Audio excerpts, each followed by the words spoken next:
ఎవరి జీవితమైనా సరే మంచి భర్త లేకుంటే ఆ స్త్రీ జీవితం నరకమే. ఇక మంచి భార్య లేకుంటే ఆ పురుషుడి జీవితం కూడా నాశనమే. కాకపోతే ఇప్పుడు ట్రెండ్ మారింది. ఇప్పుడు ఏకంగా భర్తల్ని లేపేస్తూ ఉన్నారు. ఎందుకు లేపేస్తున్నారు అంటే దానికి ఒకే ఒక కారణం. అది జీవితాంతం ఉంటుందా అంటే ఉండనే ఉండదు. తాళి కట్టి తనకు అన్ని ఇచ్చిన భర్త మీదే ప్రేమ లేని ఆడవారికి ఇక ప్రియుడి మీద ఎన్నాళ్ళు ఉంటుంది? ఉండనే ఉండదు. జీవితాలు మారిపోతున్నాయి, ఆలోచనలు మారుతున్నాయి, మనిషి మృగమవుతున్నాడు. తాత్కాలిక సుఖాల కోసం మానవత్వం కూడా ఉండడం లేదు. కళ్ళెదురుగా తెలివైన కొడుకు కనిపిస్తున్నా ఆ బిడ్డకు తండ్రి లేని వాడిని చేయొద్దని ఆలోచన కూడా రావడం లేదు. ఎంతకీ తనదే ముఖ్యం. తన శారీరక సుఖం శృంగారంలో స్వర్గాన్ని చూసుకున్న విజయలక్ష్మి తన భర్తను అంతం చేసింది. చిన్నప్పటి నుంచి విజయలక్ష్మి భర్త గజేందర్ కష్టపడి చదువుకున్నాడు. చదువు అంటే అతనికి ఇష్టం. తాను టీచర్ అయి తన గురువు మాదిరిగా గొప్ప పాఠాలు చెబుతున్నాడు. అమ్మా నాన్నల సహకారంతో కష్టపడి చదువుకున్నాడు గజేందర్. ప్రపంచాన్ని కూడా చదివాడు. పుస్తకాలంటే ఇష్టం. గొప్ప జ్ఞానం సంపాదించుకున్నాడు. జీవితంలో గెలిచాడు. అప్పుడే అతని జీవితంలోకి విజయలక్ష్మి వచ్చింది. ఎంత చదువుకుంటే ఏం లాభం, ఎంత కష్టపడితే ఏం ఉపయోగం.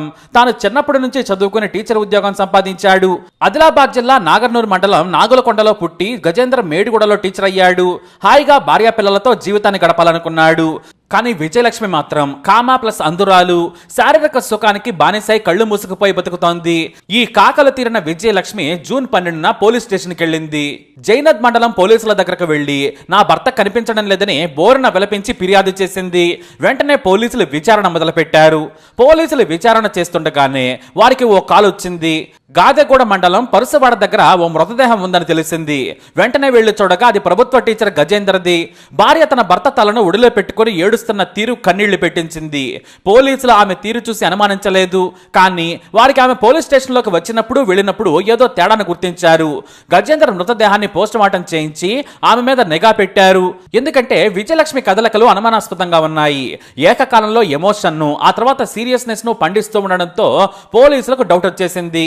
ఇలాంటి కిలాడీలను పోలీసులు రోజు చూస్తూనే ఉంటారు. ముందే ఏడుస్తూ బాధలో ఉన్న ఆమెను ఇబ్బంది పెట్టద్దనుకున్నారు. పైగా గజేందర్కు ముద్దులకే కొడుకు కూడా ఉన్నాడు. నాన్న కోసం ఆ చిన్నారి ఏడుస్తున్న తీరు చూసి అందరూ కన్నీటి పర్యంతమయ్యారు. చిన్న వయసులో నాన్నను కోల్పోయిన దురదృష్టవంతుడు అనుకున్నారు. నాన్న నాకు సైకిల్ కొనిపెట్టాడు, నాన్న నాకు కొత్త డ్రెస్ కొనిపెడతానన్నాడని ఏడుస్తుంటే పాపం అనుకున్నారు. ఇంతలో గజేందర్ విజయలక్ష్మి ఆమె కొడుకు ఫోటోలు సోషల్ మీడియాలో వైరల్ గా మారాయి. గజేందర్ తన భార్యను ఎత్తుకొని వస్తున్న పెళ్లినాటి ఫోటో, ఆ తర్వాత తన భార్యతో కలిసి సరదాగా దిగిన ఫోటో, కొడుకును ఎంతగా ప్రేమిస్తున్నాడో చూపించే ఫోటోలు వైరల్ గా మారాయి. ఇక భార్యతో కలిసి నవ్వుతూ దిగిన ఫోటోలు ప్రతి ఒక్కరిని కదిలించాయి. తెలియని వారైతే వారిద్దరిది మంచి జంట, దేవుడు వారిని విడదీశారనుకున్నారు. కానీ ఆ ఫోటోల్లోని ప్రతి ఫ్రేమ్ లో విజయలక్ష్మి చూపించిన ఎక్స్ప్రెషన్ మోసమని గుర్తించారు పోలీసులు. అంత్యక్రియలు ముగిసిన తర్వాత విజయలక్ష్మి ఫోన్ తీసుకున్నారు. ఆ ఫోన్ ను అన్లాక్ చేసి చూశారు. కాల్ డేటాలో అనుమానాస్పద నంబర్లున్నాయి.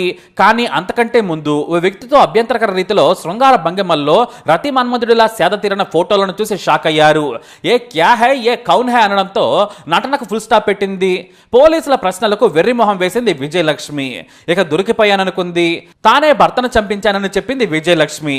మొగుడిని చంపి లవర్తో సెటిల్ అవ్వాలనుకున్నానని, అవి నా ప్రియుడితో నేను మధురానుభూతులను అనుభవించిన క్షణాలని చెప్పింది విజయలక్ష్మి. ఇంకేముంది, రొటీన్ హత్య. కానీ విజయలక్ష్మి మధ్యలో ప్రియుడిని కలుసుకోలేదు. ఎందుకంటే ఇదో కసి ప్రేమ కథ, ఆ తర్వాత అక్రమ బంధం కథ, అక్కడ నుంచి క్రైమ్ లవ్ స్టోరీ. కానీ పాపం జీవితం మీద ఎన్నో ఆశలతో ఆమెను కట్టుకున్న గజేందర్ ఈ లోకంలో లేకుండా పోయాడు. ఆ చిన్నారి అనాథయ్యాడు. విజయలక్ష్మి తాను డిగ్రీ చదువుకునేటప్పుడే మహేష్ అనే యువకుడిని ప్రేమించింది. వారిద్దరూ అప్పట్లోనే దగ్గరయ్యారు. జీవితాంతం కలిసి బ్రతకాలనుకున్నారు. కానీ విజయలక్ష్మి ఇంట్లో వారు ఇలాంటివి ఒప్పుకోరని ఆమెకు బాగా తెలుసు. దీంతో నీకు నా మనసు శరీరం ఇచ్చేస్తాను, కేవలం గజేంద్రతో తాళి కట్టించుకుంటానంతే అని చెప్పింది. ఇక నిజంగానే గజేంద్రను పెళ్లి చేసుకుంది. పెళ్లి నుంచి చివరకు గజేంద్రను హత్య చేసే వరకు కూడా నటించింది. పాపం గజేంద్రకి ఇవేమీ తెలియవు. ప్రపంచాన్ని చదువుకున్న గజేందర్ రోజు తనతో ఉండే భార్య మనసు కనీసం అనుమానించలేకపోయాడు. అలా అలా 7 ఏళ్లు సాగింది. మొగుడు స్కూల్ డ్యూటీకి వెళ్ళగానే ప్రియుడిని ఇంటికి పిలిపించుకొని శృంగార పాఠాలు చెప్పించుకొని ఓవర్ నైట్ లో సిలబస్ కంప్లీట్ చేసేది. మంచి మనసున్న గజేందర్ ఏమాత్రం అనుమానించలేదు. ఇంతలో కొడుకు పుట్టాడు. ఏళ్లకి ఏళ్లుగా తప్పుడు పని చేస్తూనే ఉంది. అయితే ఓ రోజున ప్రియుడు మహేష్ తన ఇంట్లో కనిపించడంతో అనుమానించాడు భర్త గజేందర్. ఏంటని నిలదీశాడు. ఏం చేయాలో అర్థం కాక కహానీలు చెప్పింది. కానీ అనుమానించిన గజేందర్ నిఘా పెట్టి మళ్లీ పట్టుకున్నాడు. ఈసారి పెద్దల ముందు పంచాయతీ పెట్టేశాడు. నాకు ఇలాంటి నీచరాలు వద్దన్నాడు. అందరి ముందు తప్పుడు పనులు చేసే ఎలాంటి భార్య నాకు అక్కర్లేదన్నాడు. కానీ మళ్ళీ ఇక్కడ యాక్టింగ్ మొదలు పెట్టింది. నాకు కొడుకున్నాడు, బుద్ధిగా ఉంటానని మాట ఇచ్చింది. ఇన్నేళ్లు విజయలక్ష్మితో సంసారం చేసినా కూడా ఆమె ఎంత ప్రమాదకరో ఊహించలేకపోయాడు. పాపం బుద్ధిగా ఉంటుందిలే అనుకున్నాడు. ఎంతైనా తనకు ప్రాణమైన కొడుకు ఉన్నాడు కదా, కలిసే ఉండాలని బంధువులంతా చెప్పడంతో సరేనన్నాడు. ఇక బుద్ధిగా ఉంటానని చెప్పినా కూడా దారి మారలేదు. ప్రియుడిని రహస్యంగా కలుసుకుంటూనే ఉండేది. ప్రియుడితో శృంగారానికి బానిసైపోయింది. Z+ సెక్యూరిటీ రేంజ్ లో చాలా రహస్యంగా కలుసుకునేది. ఇంతలో వేసవి సెలవులు వచ్చాయి. టీచర్ కదా, ఆయనకు కూడా సెలవులే. భర్త ఇంటి దగ్గరే ఉంటున్నాడు, కొడుకు కూడా. దీంతో ప్రియుడిని కలుసుకునే అవకాశమే రాలేదు. కానీ సందు దొరికితే చాలు ఫోన్లో టచ్లోకి వెళ్ళిపోయేది. ఇలా వేసవికాలం శృంగారం లేకుండానే వేడిగా ఒక్కపోతతో గడిపేసింది. ఇంతలో తన భార్య బుద్ధి మార్చుకోవాలనుకున్నాడు. ఇక్కడ అందరికీ తెలిసిపోయింది. వేరే చోటకు వెళ్లి హాయిగా మానసిక ప్రశాంతతతో బ్రతకాలనుకున్నాడు గజేందర్. ఇంతలో ప్రభుత్వం టీచర్ల బదిలీకి గ్రీన్ సిగ్నల్ ఇచ్చింది. దూరంగా తన సొంత ప్రాంతమైన నాగులకొండకు వెళ్లిపోవాలనుకున్నాడు. అక్కడ తన వారుంటారులే అనుకున్నాడు. వెంటనే బదిలీ ప్రక్రియ మొదలుపెట్టి ఏర్పాట్లు చేసుకున్నాడు. కానీ గజేంద్ర చదువులో తెలివిలో తోపు కావచ్చు, క్రిమినల్ మైండ్ లో వ్యూహాల్లో విజయలక్ష్మి డాక్టరేట్ చేసింది. ఈ విషయం తెలియగానే లవర్ని లైన్లోకి తీసుకుంది. నా భర్త ట్రాన్స్ఫర్ చేయించుకుంటున్నాడు, అదే గాని జరిగితే మనం కలుసుకోవటం కుదరదు. కాబట్టి చంపేసి మనం హాయిగా జీవితాంతం కలిసి ఉందాం. బతకడానికి నా భర్త ఆస్తుంది. నువ్వు నేను ఎవరికి భయపడకుండా ఈ జీవితాన్ని సుఖమయం చేసుకుందామని ప్రియుడు మహేష్ కి చెప్పింది. అతను సరేనన్నాడు. కానీ స్కూల్ రీఓపెన్ అయ్యే రోజునే హత్య చేయాలి. ఆ తర్వాత కుదరకపోవచ్చని మొత్తం స్క్రీన్ ప్లేను రాసిచ్చింది. పని పూర్తి చేయాలని ఓ 6 లక్షలు ఇద్దామని కూడా చెప్పింది. ప్రియుడు మహేష్ వెంటనే తనకు పరిచయం ఉన్న సుశీల్ అలాగే కృష్ణలతో మాట్లాడాడు. చెరో 3 లక్షల రూపాయలు ఇచ్చాడు.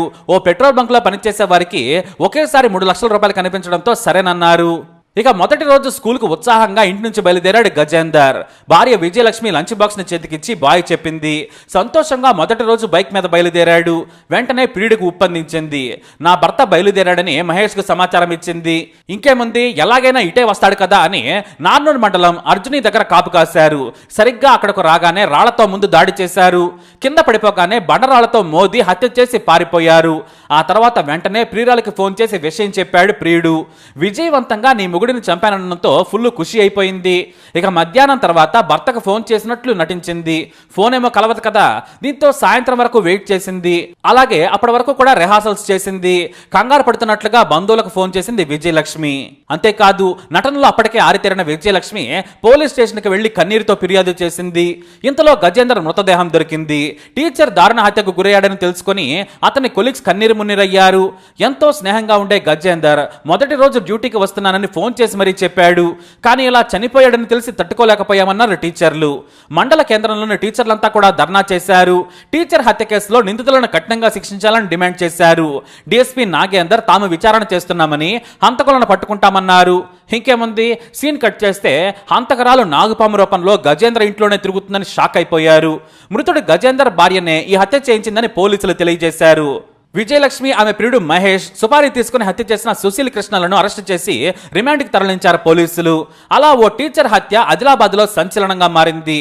కానీ ఆ టీచర్, అతని భార్య ఫోటోలు సోషల్ మీడియాలో విచ్చలవిడిగా వైరల్ అయ్యాయి. మరి ఈ నాగుపాంపై మీరేమంటారు? మీ అభిప్రాయాన్ని కమెంట్ ద్వారా తెలియజేయండి.